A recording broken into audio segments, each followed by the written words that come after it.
Password ছাড়া আপনি যদি ফিঙ্গারপ্রিন্ট দিয়ে আপনার ফেসবুক আইডিটি লগ ইন করতে পারেন তাহলে বিষয়টি কেমন হয় চলুন দেখে আসি।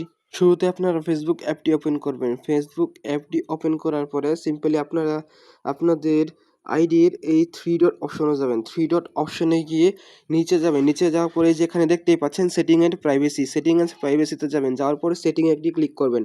সেটিংয়ে একটি ক্লিক করার পরে আপনাদের সামনে এরকম একটি ড্যাশবোর্ড আসবে। এখান থেকে অ্যাকাউন্ট সেন্টার এখানে যাবেন। এখানে যাওয়ার পরে এই যে এখানে দেখতেই পাচ্ছেন পাসওয়ার্ড অ্যান্ড সিকিউরিটি, এখানে একটি ক্লিক করবেন।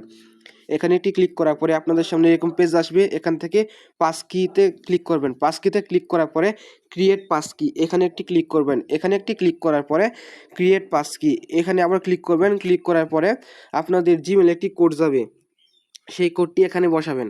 কোডটা দেওয়ার পরে আপনাকে সিম্পলি আপনাদের ফোনের লকটি দিতে হবে। ফোনের লকটি দেওয়ার পরে আপনাদের পাসকি সিম্পলি ক্রিয়েট হয়ে যাবে।